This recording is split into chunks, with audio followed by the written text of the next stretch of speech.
Bonjour Arnaud, Bonjour Pierre, merci de ta présence pour cette interview. merci de ton invitation et puis voilà, dans ce magnifique cadre aujourd'hui là, Oui, de nature, c'est un bonheur. merci de m'avoir proposé. Je connaissais pas du tout le cadre et le domaine. Merci au domaine de Café Grillé, du coup, de nous accueillir, de nous avoir autorisé à faire cette interview ici. Voilà, ils nous émerveillent de leurs couleurs là autour de nous. Ouais, c'est vraiment magnifique, baobab. Alors ça, je ne connais pas, mais c'est magnifique. Les cordylines, les orchidées, voilà, les anthuriums. Voilà. Et quel beau cadre pour parler du coup de ce thème d'aromathérapie. Ce que je te propose, si tu pouvais te présenter pour ceux ou celles qui ne te connaissent pas encore, est-ce que tu fais un petit peu ton parcours, ton histoire et comment tu es devenu aromathérapeute? Tout à fait, merci. Pour cette introduction, ben voilà, je m'appelle Arnaud Lecomte, je suis docteur en pharmacie de formation. Voilà, j'ai ouvert la grande porte en fait de l'univers végétal par la pharmacie. Donc c'est un parcours, on va dire, assez coloré, qui se poursuit maintenant depuis une vingtaine d'années. Voilà, donc j'ai d'abord travaillé dans l'industrie pharmaceutique avec une formation donc très scientifique. Et puis ensuite, je suis parti un peu sur l'humanitaire. Je me suis reconverti à l'officine. Voilà, et là, en fait, j'ai vraiment opéré une véritable transition pour nourrir une passion que j'avais en moi depuis très longtemps, même depuis mon enfance au niveau des plantes. Et c'est les huiles essentielles, donc cette partie particulière en fait des plantes aromatiques, voilà, qui m'a attiré le plus. Et donc j'ai un parcours d'autodidacte passionné depuis 2006, Ah voilà, oui, sur l'aromathérapie. Donc ça fait une vingtaine d'années. Et puis je me suis formé ensuite en 2012, voilà, au collège d'aromathérapie de Dominique Baudou, en olfactothérapie également. Et puis j'ai créé mon auto-entreprise donc en 2015. Donc là, j'ai partagé mon temps entre les consultations d'aromathérapie et puis les formations. Donc voilà, maintenant ça fait à peu près une dizaine d'années, donc je suis dans ce domaine-là. J'ai quitté la pharmacie définitivement en 2019. Voilà, donc aujourd'hui 100% de mon temps, je le consacre aux formations et aux consultations, avec une spécialisation quand même on va certainement en parler, avec le temps qui s'est vraiment précisé, quelle l'olfaction des huiles essentielles. Voilà, la découverte en fait de quel est le potentiel en fait des odeurs des huiles essentielles. ouais, c'est intéressant ce que tu dis parce que c'est vrai que quand on discute un petit peu avec les gens qui aiment tout ce qui est naturel et les médecines douces, ils ont l'aspect des huiles essentielles de prise en voie orale, de soins cutanés, etc. Mais la partie olfactive, ils l'ont pas forcément. Tout à fait. Ben, il y a plusieurs dimensions en fait dans l'aromathérapie. C'est-à-dire que l'aromathérapie, qui est une branche de la phytothérapie, concerne uniquement les plantes à essence, les plantes qui sont aromatiques. Dans l'aromathérapie, on connaît et on entend de plus en plus parler en fait du côté physique en fait des huiles essentielles. Alors c'est vrai qu'on peut l'utiliser de différentes façons, par voie cutanée, par voie orale. Il y a aussi du coup l'olfaction. Voilà, c'est vraiment un usage différent, mais c'est quand même je dirais un volet de l'aromathérapie qui est vraiment pour moi essentiel de connaître parce que sinon on passe vraiment à côté vraiment de ce qu'une huile essentielle peut nous apporter. Ouais. Alors évidemment, on va pas avoir les mêmes précautions d'emploi entre l'aromathérapie physique, que ce soit de la voie orale, de la voie Mm, externe ou de l'olfaction. mm, Et donc une huile essentielle, c'est quand même un concentré de plante. Donc on est sur une essence de plante. Donc une goutte d'huile essentielle, c'est une goutte d'huile essentielle. mm, Voilà, donc il y a des posologies à connaître, il y a des précautions d'emploi à connaître. Donc ça nécessite quand même une certaine connaissance, ça mm, nécessite de s'informer. mm. Aujourd'hui, de plus en plus de personnes en fait utilisent les huiles essentielles. Ça fait maintenant une dizaine d'années que la plupart des pharmacies en proposent quand même un large éventail, ainsi que dans certaines boutiques aussi bio ou boutiques de conseil.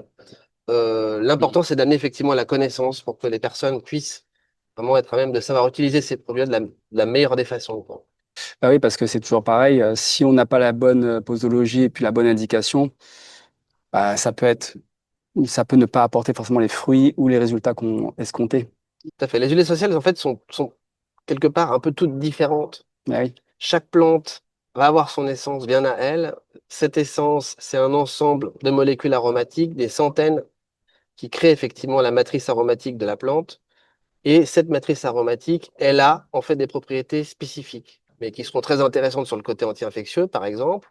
D'autres seront beaucoup plus douces et beaucoup plus intéressantes sur certains types en fait d'émotions. Mhm. Mais chaque vraiment huile essentielle va avoir sa particularité, son identité.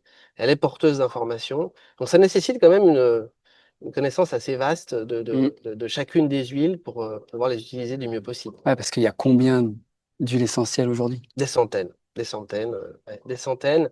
Après, c'est vrai qu'aujourd'hui, on a des huiles qui sont de plus en plus connues, assez classiques, qui vont avoir des effets assez polyvalents.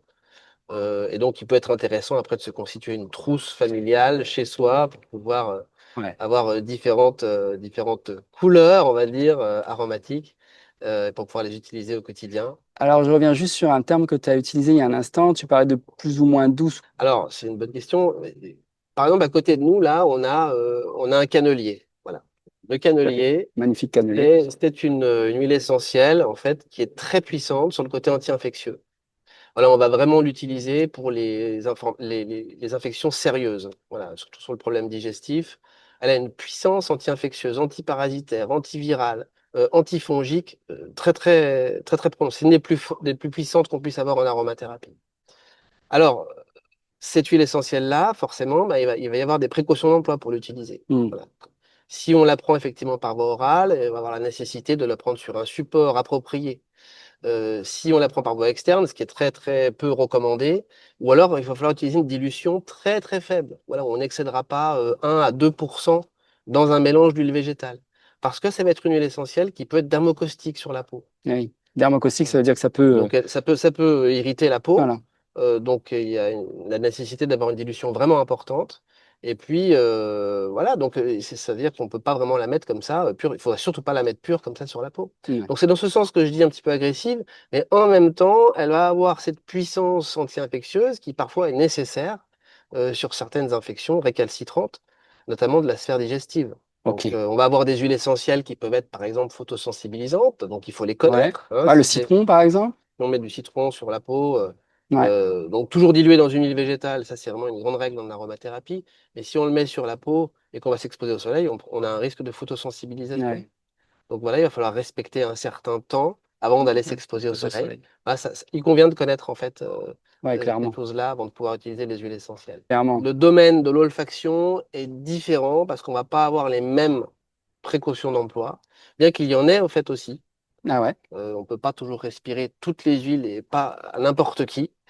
C'est-à-dire, quand je dis n'importe qui, ça peut être, on va être très très vigilant par rapport aux enfants, aux femmes enceintes, certaines personnes qui vont avoir des désordres neurologiques, par exemple. Donc là, vraiment, on va être vigilant avec certaines catégories d'huiles. Donc, il convient de bien connaître les huiles qu'on pourrait utiliser en olfaction. Oui, par exemple, très utilisé fréquemment dans les familles, l'eucalyptus radié, par exemple, ou le ravinsara, ou l'eucalyptus globulus, des fois on le voit, ils sont très chargés en cinéole, par exemple. Donc forcément, une des précautions, il y a des précautions à faire, même en olfaction, là. Tout à fait, tout à fait. Cet eucalyptol, là, ce 1,8-cinéole qu'on retrouve dans l'eucalyptus, qui est vraiment des propriétés respiratoires, hein, expectorantes, Mm.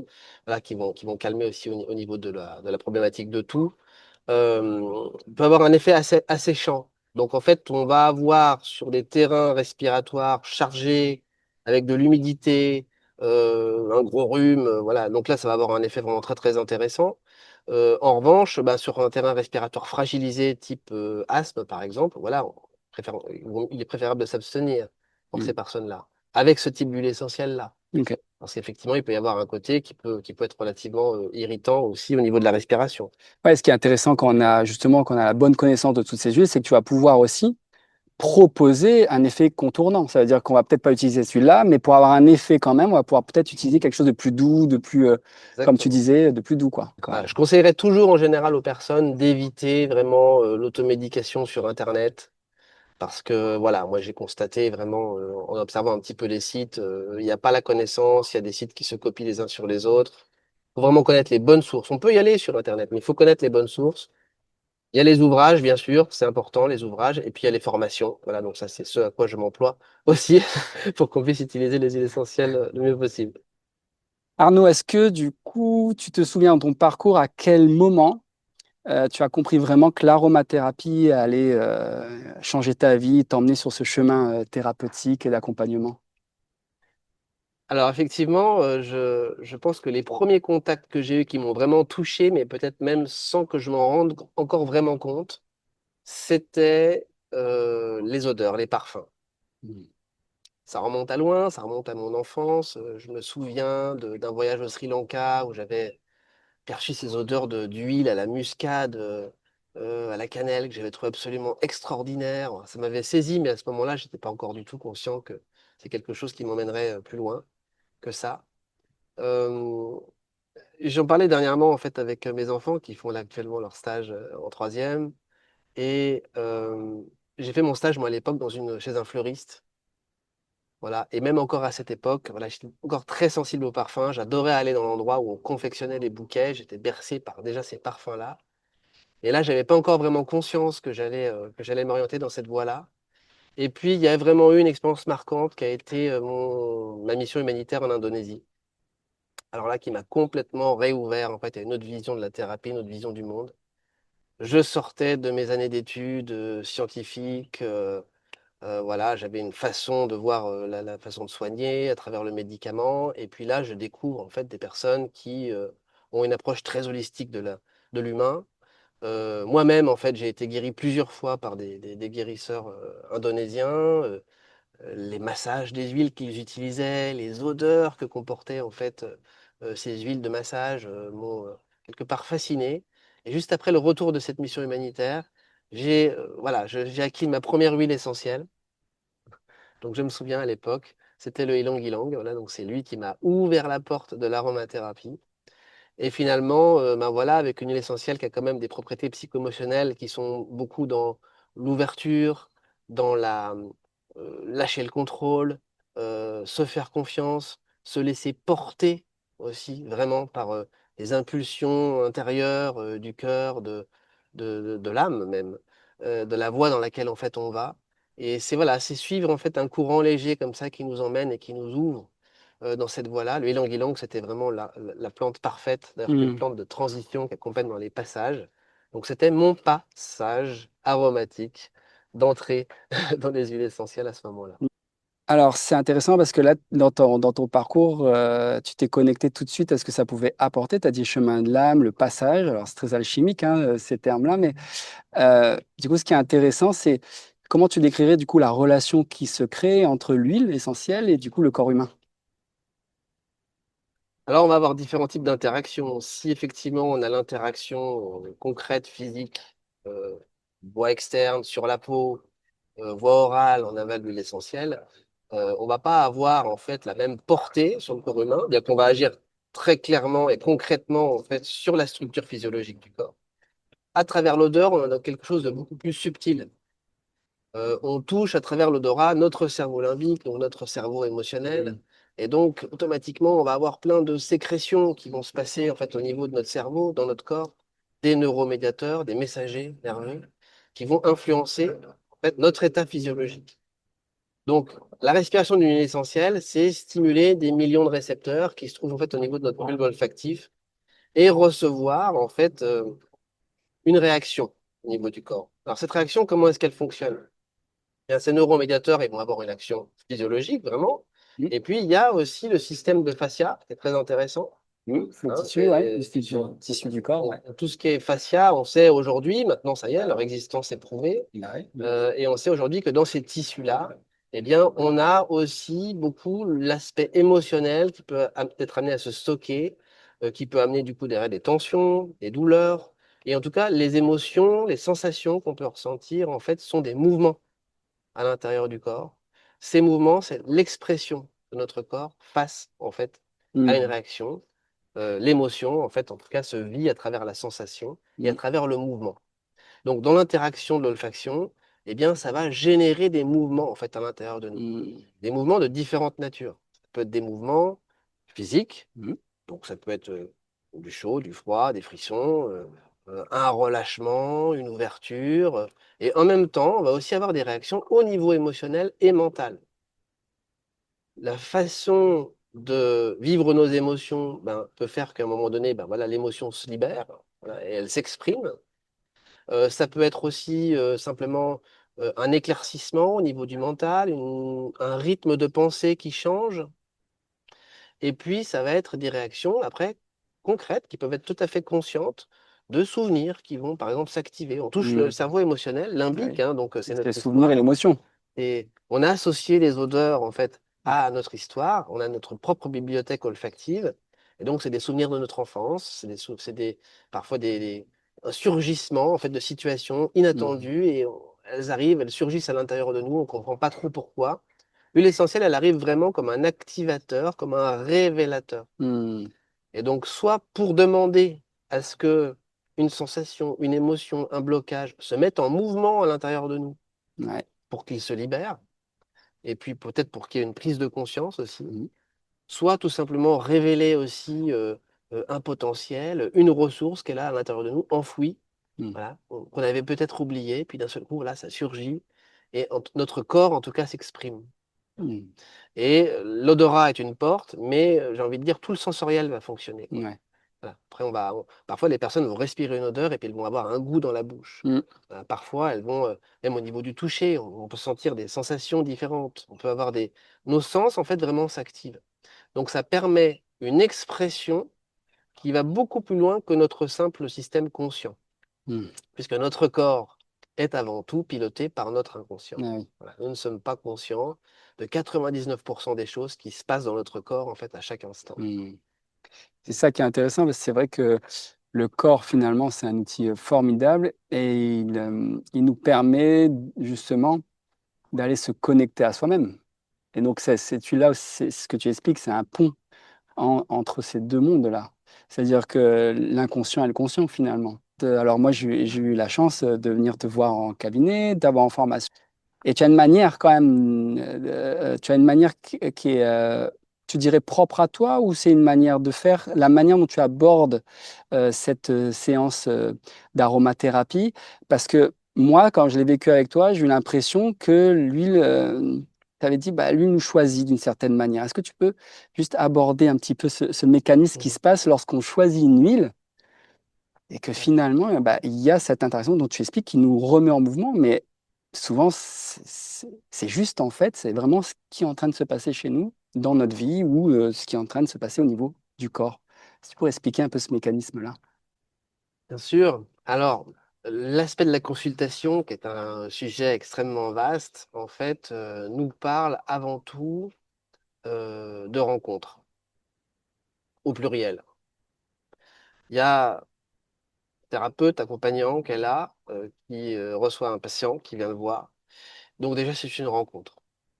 Dans cette rencontre-là, il y a des différentes clés de connexion, en fait, qui vont se mettre en place. Les huiles sont comme des clés de connexion. Donc, comme elles sont porteuses chacune d'identité, d'information, de leur propre vibration d'une certaine façon, voilà, il se peut qu'on ait une réaction tout à fait, enfin, très précise en fait face à une odeur. Si je vais proposer différentes odeurs à une personne, qu'elle va aimer ou ne pas aimer cette odeur, ou selon ce que ça va générer chez elle, ça va venir en fait quelque part décrire un peu sa typologie, son tempérament, son Mhm. profil. Imaginons que j'ai en face de moi quelqu'un qui vit par exemple une grande colère, hein, et en lui faisant respirer par exemple des huiles citronnées, tout de suite la personne peut être à même de dire: ah mais ça c'est extraordinaire, mais ça me fait un bien fou, Mhm. parce que ces huiles-là vont venir soulager par exemple la vibration de la colère. Voilà. Donc il y a une réaction qui va être automatique chez la personne de comment est-ce qu'elle va aimer ou ne pas aimer en fait l'huile essentielle. Donc ça va être, on peut proposer des huiles et puis la personne peut choisir si elle aime ou si elle n'aime pas effectivement l'huile. Après, il y a ce petit exercice qui est toujours très intéressant, que j'aime beaucoup, c'est voilà, la personne va choisir elle-même en fait son huile aussi. Et c'est très intéressant parce qu'on constate en fait à chaque fois qu'il y a vraiment quelque chose qui se passe dans ce choix. Alors quand tu parles de rencontre, il y a euh, on rencontre une huile essentielle, euh, peut-être l'huile essentielle, quand tu dis nous choisit, nous rencontre peut-être aussi, c'est une rencontre qui se Mhm. fait en fait à deux niveaux. Euh, Moi, en tant qu'accompagnant, ben, je prépare l'espace où a lieu cette rencontre. Parce qu'en fait, quand la personne va respirer cette huile, ce qui se passe, c'est qu'elle s'éclaire. Elle va éclairer des aspects d'elle-même. Et en éclairant ces aspects, eh bien, d'un seul coup, il y a une prise de conscience de ce qui se passe. Alors, j'aimerais l'illustrer peut-être par un exemple, si tu es Ah prêt. ouais, bien sûr. Un jour, je me souviens comme ça d'un patient qui vient et qui me demande une huile essentielle pour l'insomnie. Voilà. Il avait des problèmes de sommeil. Et puis, je lui fais choisir comme ça une huile, et puis il s'oriente vers la carotte, mais je ne lui dis pas que c'est de la carotte. Oui, quand tu dis choisir, c'est au hasard. Voilà, là, bon, on va dire, voilà, il Il sait choisit en fait pas, une huile il comme ça. prend, on Voilà. pioche. Voilà, il va choisir effectivement cette huile-là, puis il tombe sur la carotte, sur la carotte. Alors, du coup, je lui fais respirer l'huile qu'il a choisie. Voilà, c'est toujours un moment qui est intéressant parce que c'est aussi une détente. Il n'y a pas de pression, on n'est pas en train de réfléchir quelle huile il me faut, etc. Hmm, Voilà, on se laisse un petit peu guider. C'est c'est un petit peu porté la par le vie moment. qui nous amène en fait une huile essentielle. Ben, pourquoi pas, ça va être un petit peu la surprise. Généralement, il y a un petit peu l'enfant à l'intérieur de nous qui est là, qui se dit sur quoi je vais tomber. Et il y a une Comme une petite boîte curiosité. de Il y a chocolat. toujours un sourire, en tout cas. Chez la personne quand elle va choisir Ouais. cette huile-là. C'est toujours un moment intéressant et agréable. Et donc elle choisit la carotte, et puis là, dans sa perception de l'odeur de carotte, elle va percevoir du géranium. Voilà. Elle est persuadée qu'elle est en train de respirer du géranium à ce moment. Hmm, Alors, si on se rapporte un petit peu, sans rentrer dans les grands détails, mais de ce qu'amène la carotte au niveau psycho-émotionnel, généralement, elle nous protège souvent de pollutions extérieures. Ça peut être des hmm. pollutions émotionnelles, des pollutions mentales, des personnes avec qui l'on est et avec qui c'est difficile au quotidien. Ouais. Voilà, on est un petit peu sur cette Hmm, lecture-là. Et puis le géranium, en même temps, ben voilà, on est sur une huile vraiment du cœur, une huile qui va vraiment venir hmm. adoucir comme un baume au cœur, qui va venir soulager, aider, réparer le cœur qui a souffert. Donc j'explique ça un petit peu à ce monsieur qui m'explique, qui me dit, écoutez, c'est quand même surprenant, il faut que je vous explique que très récemment, je viens de me séparer de ma femme et tout au long de la journée, en fait, on est encore dans le même bureau, on travaille dans le même bureau ensemble, et donc c'est pas forcément facile pour moi au Hmm, quotidien. Et finalement, on se rend compte qu'avec la carotte et le géranium, dans sa propre perception, on était simplement dans le reflet de ce qu'il était en train de vivre au quotidien, et qui peut-être était une des causes près de laquelle il n'arrivait pas en fait à s'endormir. eh oui. Donc automatiquement, ça oriente après derrière sur quel type d'huile essentielle on va pouvoir Hmm, utiliser pour pouvoir l'aider à retrouver le sommeil. hmm. Et on n'ira certainement pas sur la carotte, parce que la carotte n'est pas une huile qui fait dormir. Mais par contre, on ira sur une huile qui va l'aider, peut-être lui, en fait, Hmm, à ben voilà, calmer un petit peu sa douleur affective. Donc, on ira peut-être sur une lavande, par exemple, et donc peut-être ça lui conviendra peut-être beaucoup eh mieux oui. qu'un petit grain bigarade ou qu'une autre huile essentielle, parce que c'est adapté là pour le coup à son profil. Ouais. Alors, c'est une rencontre, mais là, il va quelque part, ce monsieur, en respirant l'huile, éclairer quelque chose en lui. Alors Eh après, c'est tout l'échange, en fait, qu'on va avoir ensemble, lui, moi, l'huile, qui fait que quelque chose, en fait, peut émerger, en fait, derrière. Une prise de conscience, en fait, peut émerger. eh oui. Donc, l'idée du choix, en fait, de l'huile, en tous les cas, fait que, à chaque fois, elle va venir résonner avec une partie de nous.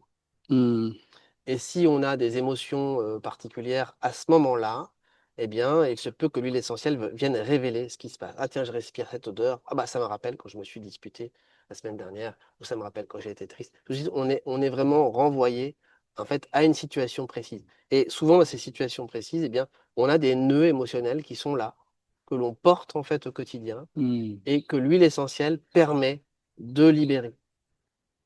Alors là, quand je t'écoute comme ça, il y a quelque chose qui me vient. C'est vrai que là, tu parles de rencontre, donc comment l'huile va éclairer. Donc, elle ouvre une porte à ce moment-là, la carotte, si je reprends ton exemple, elle ouvre une porte chez lui. Donc, du coup, Mm. ça va révéler des choses chez lui. Bon, il y aura forcément des mouvements émotionnels, du corps, etc. Ça implique quand même un cadre et une posture thérapeutique quand même importante à ce moment-là. Est-ce que tu peux nous parler justement si, du cadre que tu offres aussi dans ces consultations-là? Bien sûr. L'espace de la consultation, c'est comme un espace sacré. Voilà, on accueille quelqu'un avec tout ce qu'il est dans son histoire, ses émotions, son intimité. C'est un espace qui doit être sécurisé.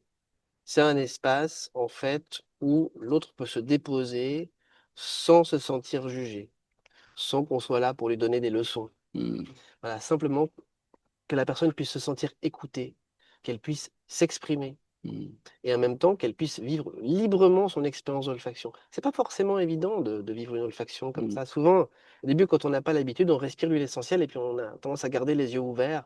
pour garder en fait un niveau de contrôle, Oui, ce c'est pas facile de qu'on n'arrive pas s'intérioriser à ce forcément moment-là. à... Voilà, Voilà. exactement. Et ça demande en fait bah, quelque chose aujourd'hui qui est vraiment important dans notre société, c'est ce retour en fait à l'intérieur. Mm, Alors comment est-ce qu'on peut revenir à l'intérieur de soi en se sentant en fait dans un espace dans lequel on se sent en sécurité? mm, Donc, dans la posture, il y a vraiment la notion de bienveillance, de non-jugement. Ça, c'est très important. Et puis, surtout, la qualité de l'écoute. mm, C'est-à-dire vraiment, ouais, vraiment pleinement écouter ce que la personne, en fait, a exprimé.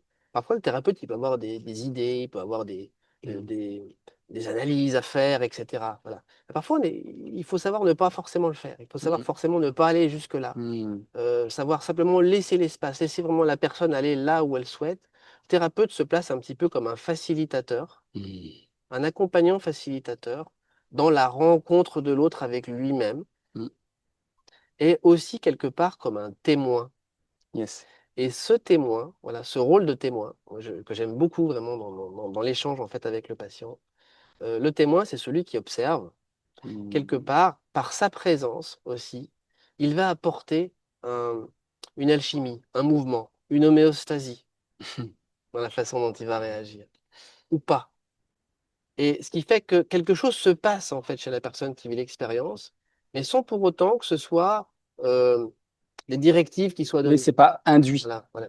Donc il y a quelque chose naturellement en fait qui se met en place. On dit d'ailleurs aujourd'hui dans la théorie quantique, on sait que quand on a des particules quantiques et qu'il y a un observateur extérieur à ces particules, eh bien, on dit que l'observateur, en fait, Modifie des choses. modifie la Mm, scène, mm, modifie l'espace. Là, c'est exactement, en fait, la même chose. mm. C'est-à-dire que parfois, la personne peut se dire, bah, tiens, voilà, ça fait longtemps que j'avais ce problème-là émotionnel, ce trauma, j'arrivais pas, en fait, à m'en sortir, en fait, avec ça. Et parfois, dans un seul et même espace, la simple présence, en fait, d'une autre personne avec elle va faire que d'un seul coup, voilà, il y a quelque chose qui se passe, il y a une porte qui s'ouvre, il y a une libération qui se fait, il y a une prise de conscience qui se fait, et on passe ensuite à autre chose. Donc, il y a vraiment, pour moi, cette notion d'espace sacré qui est vraiment important. Et j'insiste vraiment sur ce mot sacré parce que sacré, ça veut aussi dire on en prend soin, on protège. Voilà, il y a un espace de protection là. Il y a un espace qui s'ouvre quand la consultation commence, puis un espace qui se referme en fait quand la consultation se termine. Mm. Chacun après continue son chemin. Ouais. Mais voilà, c'est très important en tout cas pour le thérapeute, à mon sens, de tenir en fait vraiment l'espace. La Mm. personne peut aussi être amenée à avoir des émotions, et à vivre ses émotions. Ben voilà, comment est-ce qu'elle va se sentir? Est-ce qu'elle est en sécurité? Est-ce qu'elle peut les vivre? C'est pas forcément facile en Pas fait de, simple, de hein. laisser Mm. sortir des Bien sûr, émotions. bien sûr. Mais après, quand les émotions circulent aussi, ben voilà, les libérations sont magnifiques aussi, quoi. Bah oui. Du coup, si voilà, là, à quelqu'un, on prend là, on est dans un beau cadre, on voit des gens passer qui regardent les plantes et tout. Et si quelqu'un devait nous approcher et dire, ah, mais j'ai entendu, vous êtes aromathérapeute, qu'est-ce que ça pourrait m'apporter? Qu'est-ce que je devrais comprendre vraiment? Euh, qu'est-ce que ça, oui, qu'est-ce que ça viendrait m'apporter vraiment de venir vous voir? Mm. Ah bah la première réponse que je lui donnerais, ça serait d'apprendre à mieux vous connaître. Ça, c'est sûr. En tout cas, l'huile essentielle est vraiment un éclairage. Voilà, moi j'aime bien prendre cette image de la lampe, hein. Il va venir à l'intérieur de nous, nous éclairer sur qui nous sommes, sur certains aspects en fait de Ouais. nous-mêmes. Donc avant tout, mieux se connaître. Alors on dit, oui, la connaissance de soi, bien sûr que c'est important. Euh, revenir à soi, l'huile essentielle, c'est vraiment un outil dans l'olfaction, en tout cas, qui nous aide à revenir à l'intérieur de nous. Ouais. Dans un monde où actuellement nous sommes mais distraits de tous côtés Rien à disperser. par Mm. de la communication à tout Les va, de la réseaux. surcommunication, par les réseaux, les médias, etc. Voilà, on s'occupe beaucoup de l'extérieur. Et quand il s'agit de revenir à l'intérieur, c'est plus difficile. Quel temps prenons-nous quotidiennement, chacun, chacune, pour revenir à l'intérieur de nous? Est-ce qu'il y a un temps quotidien où on prend le temps de s'asseoir, fermer Mm. les yeux, écouter ce qui se passe à l'intérieur de nous, sa musique, sa symphonie, voilà, Mm. comment est-ce qu'elle est? Qu'est-ce qui est en train de se passer à l'intérieur de soi, quels sont les mouvements, voilà, créer des espaces en fait de réception à l'intérieur de soi. Ça, par l'olfaction, en fait, on peut Mm. le faire. Donc pour moi aujourd'hui, c'est vraiment quelque chose d'important pour tout un chacun, c'est une voie d'accès au retour à l'intérieur. Alors d'autres vont vous parler de, On se par fait un exemple, cadeau. Oui, on se fait un cadeau, bien sûr, on prend soin de soi. C'est de l'amour de soi, hein, Ah c'est de ouais. l'amour de soi. Et puis c'est de l'observation de soi, parce que cet aspect de la consultation que l'on vit à deux, quand on est avec l'huile essentielle et qu'on est seul chez soi, on le vit en soi. Hmm. Je suis en train de m'éclairer, mais du coup, est-ce que je peux m'accueillir dans cet espace de sécurité, de bienveillance? Est-ce que je Hmm. peux laisser circuler l'émotion qui est en train de s'exprimer à l'intérieur de moi? Est-ce que je vais me juger sur ce que je vis ou pas? Si je me juge pas et que je m'observe pleinement tel que je vis cette sensation dans l'olfaction, Hmm. voilà, qu'est-ce qui va se passer à l'intérieur de moi? Est-ce que je vais pouvoir euh, libérer une émotion particulière? Voilà. Donc on a la même posture finalement en soi, parce qu'on est quelque part notre propre thérapeute, hein. Et donc voilà, c'est ce que j'aimerais que les personnes en fait puissent retenir en tout cas de ça, c'est que là elles ont vraiment un petit cadeau, quoi, un petit trésor qui est là, qui est une porte ou une clé. Une clé qu'ouvre une porte pour pouvoir explorer à l'intérieur de soi qu'est-ce qui se passe, qu'est-ce qu'on a à l'intérieur de nous, c'est quoi nos potentiels, nos richesses, nos émotions, nos douleurs, nos difficultés, nos forces, etc. Du coup, voilà, il y a un aspect aussi de ta profession qui est la formation. Oui. Voilà, donc tu formes les particuliers et les professionnels. Qu'est-ce que tu peux nous dire alors de ces parcours que tu proposes à l'intérieur de ces formations? Alors ce sont souvent toujours même d'ailleurs, des parcours vers soi, puisque là, c'est chaque personne en fait qui va se rencontrer, vivre ses expériences à travers les huiles essentielles qui sont proposées dans les olfactions. C'est apprendre à les utiliser pour soi, en autonomie, apprendre à les utiliser aussi pour les autres quand on est thérapeute. Et puis surtout, c'est le vivre avec un groupe. Hmm. Là, c'est plus la consultation où on est deux. Là, c'est un espace en fait où on est peut-être 10, où on est peut-être 15 plus.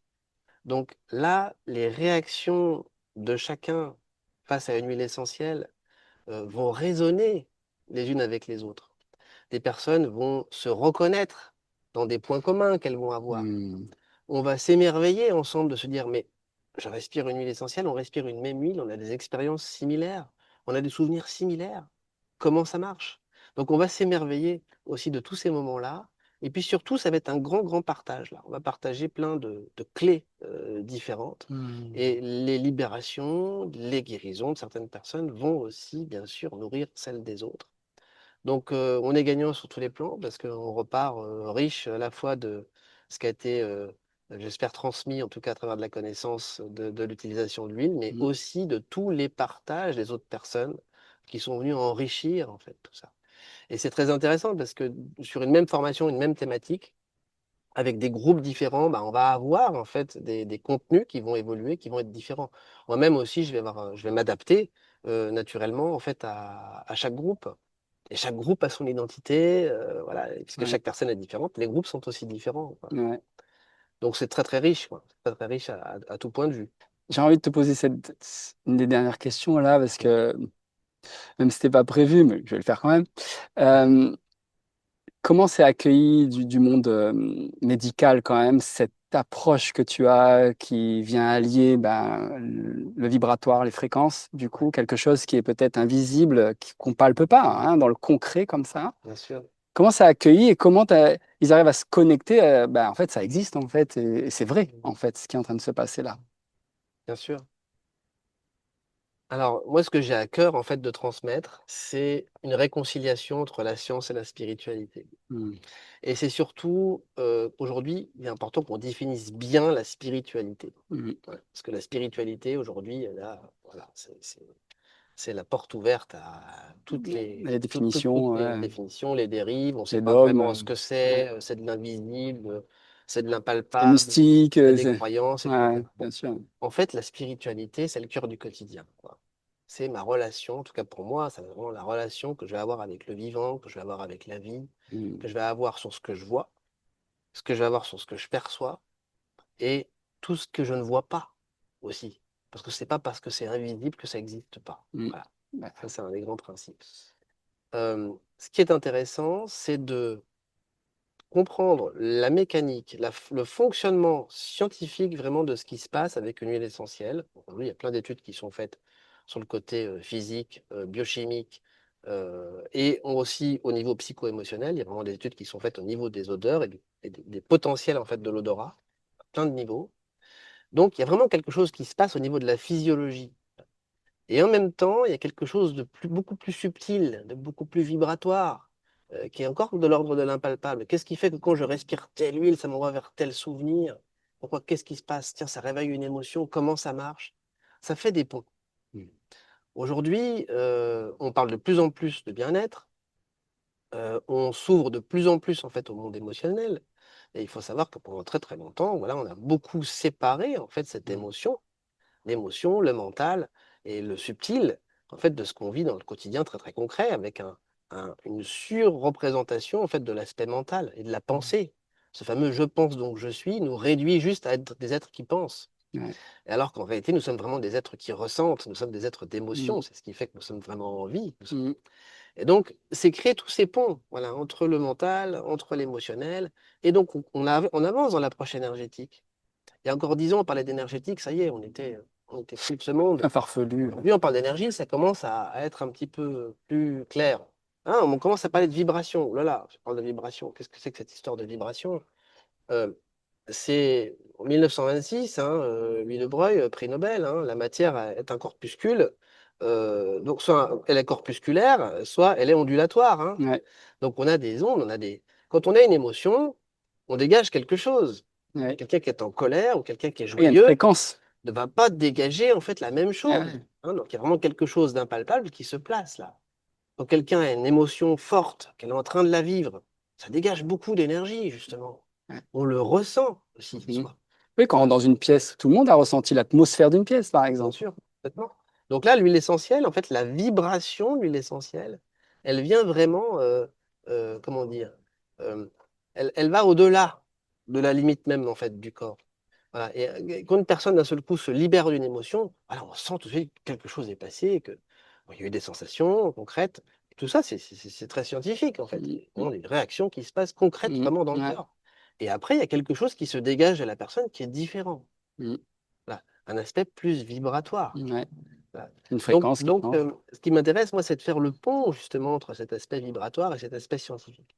Alors, comment est-ce que c'est accueilli aujourd'hui? J'ai envie de dire bien, puisque de plus en plus, en fait, on fait des études sur l'olfaction. Et l'olfaction peut vraiment être utilisée mais dans tellement de domaines, en fait, aujourd'hui. Alors, ça peut être euh, chez les enfants, ça peut être des troubles du comportement, ça peut être bah, tout simplement du soulagement émotionnel, ça peut être, pourquoi pas, du coaching, ça peut être créer des ancrages, en fait, avec les huiles essentielles. Voilà, on peut faire énormément de choses et les potentiels sont très, très vastes. Mm. Donc, aujourd'hui, moi, j'ai eu l'occasion de pouvoir intervenir dans des collèges, hein, par exemple, pour bah, éveiller les élèves qui étaient sur des programmes plutôt basé sur les neurosciences, sur la performance cognitive, la concentration, comment les émotions peuvent plus ou moins faciliter leur apprentissage. Ah, j'ai eu la chance de pouvoir intervenir auprès de sixième, cinquième, quatrième, voilà, auprès de ces jeunes, et puis de leur faire connaître en fait les odeurs. J'ai pu accompagner des seniors, tout simplement, aussi sur des programmes pour le bien-être. Donc voilà, ça peut être vraiment très, très, très vaste. Et je pense qu'on a vraiment beaucoup, beaucoup à gagner aujourd'hui au niveau du bien-être, en fait, de l'olfaction au quotidien. Qui est un sens qui n'est encore pas très connu, mais qui mérite vraiment de l'être, je pense. Ouais, je suis absolument d'accord. Eh ben, je t'ai programmé une petite surprise, Arnaud. J'ai tiré une huile. Alors, je voulais te la faire sentir, mais elle est dans la voiture. Donc, mais quand même, comme c'est vibratoire, on peut s'y connecter, on peut faire un petit Mhm. test. Et j'ai pris du laurier noble. Ah, le laurier noble. Le laurier noble. Alors, Oui. du coup, j'aimerais bien, là, pour clôturer cette interview, ben, de vivre une petite expérience comme ça, Mhm. avec peut-être les gens qui vont nous regarder et dire, ben voilà, cette huile, du coup, ben, elle est dans la voiture. Voilà, c'est Ouais. rigolo, elle aurait dû être dans ma poche. Et puis, elle est finie dans la voiture, c'est le laurier noble. Et je l'ai prise comme ça ce matin. Et je me suis dit, tiens, je vais vivre l'expérience encore une fois. Je vais prendre une huile et c'est celle qui me vient, c'est celle-là. Alors, qu'est-ce qu'elle pourrait nous raconter là sur ce qui s'est passé? Alors, tu as pris le laurier noble. Le laurier noble, c'est une huile essentielle de la confiance. C'est une huile essentielle de l'assertivité, de l'expression de soi. Donc ça prend tout son sens par rapport à un échange comme on fait là aujourd'hui en interview, parce que ça va être la façon dont on va pouvoir s'exprimer et la façon dont on va pouvoir en fait se sentir serein à l'idée de s'exprimer. Donc c'est vraiment une huile qui amène de la confiance. Alors, comme tu l'as laissée dans la voiture et qu'elle n'est pas avec toi, ça veut donc dire peut-être que tu n'en avais pas besoin et que peut-être tout était déjà là à l'intérieur de toi pour que tu puisses conduire cette interview avec Ça m'a moi. rassuré un peu. Mais ça aurait très bien pu être, par exemple, une huile que, voilà, on aurait pu respirer avant l'interview, Mm. hein. Que des personnes, en fait, respirent, par exemple, avant un examen oral, avant, ça peut être un permis de conduire, ça peut être, voilà. C'est l'huile, en fait, du succès, hein. Laurier noble, c'est Laurus nobilis, c'est Bacca lauri, les baies de laurier en Ouais, ouais, latin, hein. Donc, c'est le baccalauréat, hein, ouais. c'est le lauréat. Donc, c'est la récompense, c'est la victoire, c'est le succès. Donc Ouais, c'est une ouais. huile très positive, très solaire, voilà. Ouais, on va vraiment mettre en lumière en fait les choses, on ose dire, on ose faire. C'est une huile qui nous amène beaucoup de force, qui fait beaucoup, beaucoup de bien. Ben, moi, je trouve que ça colle bien parce que l'intention que j'avais, c'était vraiment de faire découvrir cette magnifique pratique et aussi de franchir aussi tous ces caps pour aller bien plus loin que ce que propose, ce qu'on pourrait aujourd'hui, hein, ce que le monde nous propose autour de l'huile essentielle qui est efficace, n'est-ce pas, sur les rhumes, etc. Mais tout ce vaste champ d'application qu'il y a autour de l'huile essentielle. Bah, écoute, je t'ai fait une petite surprise avec le laurier noble. Et ben, ce que je te propose, c'est quelle huile définirait un petit peu ton énergie du moment là en ce moment. Voilà, qu'est-ce qui pourrait représenter au mieux là, comment tu te sens, ce qui se passe en ce moment. Alors, c'est vrai que j'ai tendance en fait à prendre souvent l'huile, ce que j'appelle l'huile de l'harmonie du mois. Alors le mois MOI, c'est-à-dire que chaque mois en fait, j'aime faire découvrir en fait une huile différente au grand public à travers l'olfaction et puis dans ses propriétés psycho-émotionnelles. Et sur ce mois d'octobre, eh bien, c'était le patchouli. Et donc, le patchouli m'a accompagné ce mois-ci. Euh, alors, c'est une huile essentielle dans ses propriétés psycho-émotionnelles qui nous connecte beaucoup à la créativité, beaucoup Oui. au nouveau départ. Donc, ben, je crois que grâce au patchouli, je vais avoir un mois de novembre très, très chargé. Mais voilà, il nous invite aussi à vraiment ancrer, manifester vraiment nos idées, nos projets, vraiment dans la matière, dans le concret. C'est une huile de douceur aussi, de confiance, et puis qui nous invite à oser sortir aussi un peu du cadre. Mm, Voilà, oser dépasser un petit peu ses limitations. Ça ne veut pas dire qu'on ne se fixe pas des limites, mais des limitations mm, pour oser aller plus loin. mm. Il y a une notion d'exploration, de se laisser un peu guider vers les appels plus intimes, à la fois qu'on peut ressentir à l'intérieur de soi, dans l'intuition, et en même temps avec une huile qui va être très très terrestre, voilà, qui nous amène vraiment dans quelque chose de très concret. Donc voilà, c'était l'huile de ce mois d'octobre, et donc elle m'a accompagné au courant de ce mois d'octobre. Notamment, parce qu'il y en a eu d'autres, mais en tout cas, celle-ci en a fait La partie. principale. Voilà, En tout cas, je te bien remercie sûr. Arnaud d'avoir pris ce temps avec moi, d'avoir pris le temps d'expliquer aux gens ce que tu fais, Avec ce que grand tu plaisir. apportes. Avec grand plaisir. Et je te remercie vraiment pour tout le travail que tu fais. J'ai eu la chance de participer à tes formations. Et en tout cas, j'ai vécu de très belles transformations. Je continue à découvrir des parts de moi grâce à ces huiles essentielles. Je le propose aussi maintenant en cabinet. Et j'invite vraiment tout le monde à venir découvrir l'olfaction avec toi. Eh bien, merci Donc, beaucoup. comment les gens peuvent te trouver? Comment ça se passe? Alors, ben, j'ai mon site internet, là, bien sûr. Donc, c'est www.aromelementaire.com. Donc, Aromele-Mentaire-E. Là, j'ai mes formations, mon programme, et puis il est possible de s'inscrire aussi sur mon site pour recevoir ma newsletter mensuellement. Voilà, où j'explique toute mon actualité, ce que je propose, des petits articles sur l'aromathérapie réguliers, et puis mon programme de formation à l'année. Donc voilà, et puis après, ben, j'ai également aussi un téléphone, mais tout est présent sur mon site de toute façon. Et puis, tu as Donc, des petites surprises là, courant de l'année prochaine que tu proposes, que tu proposais pas avant, au-delà des oui, tout à formations. fait, des nouveaux projets. Ben, l'année prochaine, un beau voyage qui se présente, là, un beau voyage aromatique en terre marocaine, aller à la rencontre en fait de la distillation de la rose, notamment. Donc ça, c'est un petit peu nouveau, mais ça va être aussi une grande joie que je pars dans ce pays-là que j'aime beaucoup.